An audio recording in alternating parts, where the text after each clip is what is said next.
할렐루야. 사랑하는 아과비박의 성도 여러분, 안녕하십니까? 이 시간 여러분과 경건의 시간 교제를 나누도록 하겠습니다. 오늘 우리가 나누게 될 하나님의 말씀은 사무엘하 21장 1절에서 14절까지 있는 말씀 내용입니다. 오늘 말씀 내용을 보게 된다면 말씀은 이렇게 기록되어 있습니다. 1절의 내용, 다윗의 시대 해를 거듭하여 3년 기근이 있으므로 다윗이 여호와 앞에 간구하매 여호와께서 이르시되 이는 사울과 피를 흘린 그의 집으로 말미암으니니 그가 기브온 사람을 죽였음이니라 하시니라 라고 말씀 기록하고 있습니다. 이스라엘 백성 가운데 기근이 찾아왔습니다. 그 기근 가운데 다윗은 그 백성을 위해 다스리는 존재로서 하나님께 질문하며 하나님께 구하는 모습을 우리는 볼 수 있습니다.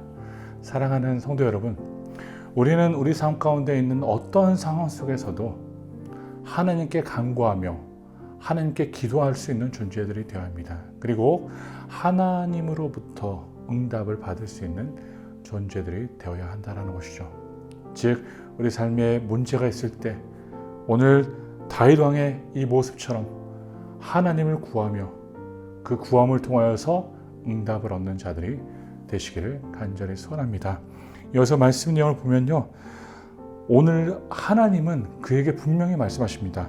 간구함에 여호와께서 이르시되 이는 사울과 피를 흘린 그의 집으로 말미암으니 그가 기브온 사람을 죽였음이니라 하시니라. 기브온 사람들을 죽였던 것, 즉 사울이 그들과 맺었던 언약을 잊어버리고 그들을 학대한 것에 대해서 하나님 지금 지적하고 그것으로부터 기근이 근거하였다라고 말씀 보여줍니다.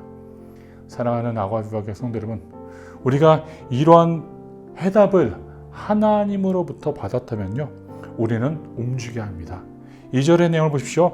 기브온 사람은 이스라엘 족속이 아니요 그들은 아모리 사람 중에서 남은 자라. 이스라엘 족속들이 전에 그들에게 맹세하였거늘 사울이 이스라엘과 유다 족속을 위하여 열심히 있으므로 그들을 죽이고자 하였더라. 이에 왕이 기브온 사람을 불러 그들에게 물으니라. 보십시오. 하나님으로부터 답을 받았으면 그 답을 갖고 이제는 움직일 때가 됐습니다. 다윗 왕은 그 답을 듣고 하나님으로부터 오는 그 지시를 듣고 움직이는 존재입니다.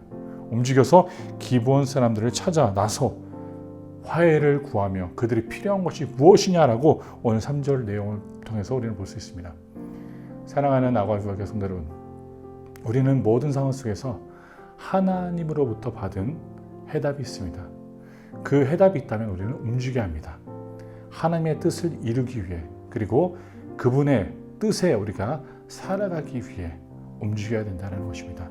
그래서 오늘 하루 우리가 성도님들도 우리의 몸을 움직여 우리의 행실로 다시 한번 우리가 받은 하나님의 말씀을 우리가 행동을 통해 하나님 앞에 해답하는 우리 교회 성도님들 되시기를 간절히 소원합니다.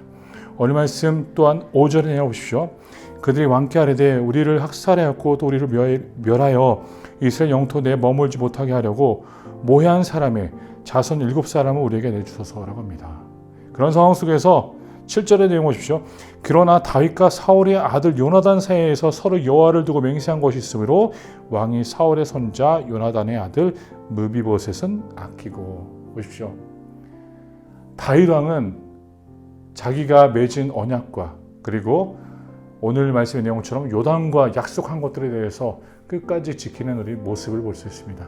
사랑하는 성도 여러분, 우리는 이 다윗 왕의 행실을 통하여서 다시 한번 꼭 교훈으로 삼아야 할 것은 우리가 약속을 맺었다면, 그리고 오늘 말씀의 내용처럼 그런 언약을 맺었다면 끝까지 지킬 수 있는 존재들이 되어야 합니다. 우리의 상황이 어떻든 간에 내가 뱉은 말에 대해서는 책임을 지고 그 책임에 대해서 우리는 끝까지 지켜야 함을 다시 한번 기억할 수 있어야 합니다.